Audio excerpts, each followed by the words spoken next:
দোলনাটা থেমে গিয়েছিল, কিন্তু দড়িতে ঝোলানো শাড়ির আঁচলটা তখনও নড়ছিল, যেন কেউ অদৃশ্য হাত দিয়ে টানছে সেইটা। প্রলয় অনেকদিন যায়নি মাসির বাড়ি। হঠাৎ একদিন কাউকে কিছু না বলেই বেরিয়ে পড়েছিল সে। ট্রেন থেকে নেমে নদীর ঘাট, কালচে নদীর জল ধীরে ধীরে বয়ে যাচ্ছে। 1.5 ঘন্টা নৌকা পথ প্রায়।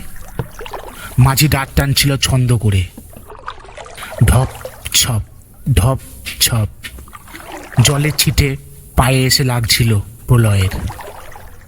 অদ্ভুত শান্তি লাগছিল প্রলয়ের। গ্রামে নামতেই দূরে একটা চিতা জ্বলতে দেখল সে। ধোঁয়া সোজা উঠে যাচ্ছে আকাশে। মুহূর্তের জন্য বুকটা হালকা কেঁপে উঠল তার। ভাবল কারো মৃত্যু হয়েছে হবে হয়তো। কার যে জীবন প্রদীপ নিভে গেল ভগবানই জানে। একবার কপালে আঙুলটা ছুঁয়ে নমস্কার করল। চেনা সেই বাঁশঝাড়, চেনা পুকুর, আমবাগানের চেনা সেই গন্ধ, সব আগেরই মতো রয়েছে। মাসির বাড়ির সরু মেঠো পথে ঢুকতেই দূর থেকে সে দেখল মাসি উঠোনে দড়িতে শাড়ি মেলছে। দড়িটা কমপক্ষে 10 থেকে 12 ফুট উঁচু হবে। শাড়িটা টান টান হয়ে ছড়িয়ে যাচ্ছে, যেন উপর থেকে কেউ টেনে সোজা করে দিচ্ছে সেটা। প্রলয় কাছে যেতেই মাসি শাড়ির আড়াল ছড়িয়ে মুখ বাড়ালো, হেসে বলল, এলি রে, অবশেষে মাসির কথা মনে পড়ল তোর।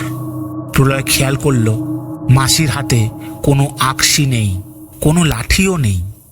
তবু এত উঁচুতে শাড়িটা কিভাবে ঠিক করছিল মাসি?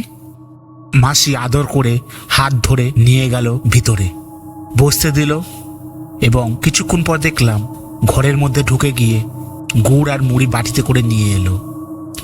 হাতে দিতেই অনুভব হলো হাতটা গরম, গলার স্বর স্বাভাবিক, সব যেন একদম বাস্তবিক। প্রলয় জিজ্ঞাসা করল, মেশো কোথায় মাসি? মাসি দীর্ঘশ্বাস ফেলে বলল, আর বলিস না রে, পাশের পাড়ায় একজন মারা গেছেন, তাই ওনাকে দাহ করতে গেছে তোর মেশো। একটু পরেই হয়তো ফিরবে। খাওয়া শেষে প্রলয় উঠোনের দড়ি ঝোলানো দোলনায় গিয়ে বসল। ফুরফুর করে দক্ষিণ দিক থেকে নদীর হাওয়া আসছিল। দড়িটা হালকা কর্মর শব্দ করছিল। ক্লান্তিতে চোখ লেগে গেল প্রলয়ের। হঠাৎ গুঞ্জন, অনেকজনের পায়ের শব্দ ভেসে এলো অবচেতন কানে। চোখ খুলে দেখল সে 15-16 জন লোক উঠোনে ঢুকছে। মেশো সামনে দাঁড়িয়ে, চোখ দুটো তার লাল, মুখটা যেন কেমন পাংশু হয়ে শুকিয়ে গেছে, চুলগুলো এলোমেলো।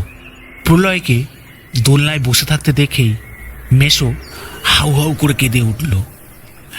এখন এলি তুই বাবা? তোর মাসি তো আজ আর নেই। আজ সকালেই ট্রেনে কাটা পড়েছে। ট্রেন লাইন পার হতে গিয়েই এই ভয়াবহ দুর্ঘটনা রে।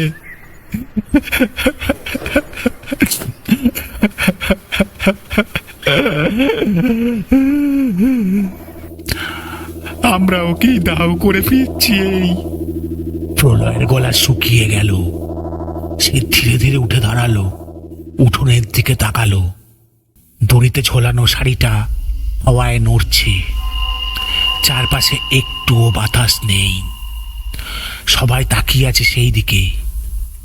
আর ঠিক তখনই শাড়ির আঁচলটা ধীরে ধীরে দড়ি থেকে সরে গেল। হাওয়ায় ভেসে মাটিতে লুটিয়ে পড়ল সেটা। কেউ এগিয়ে গিয়ে তুলতে সাহস পেল না।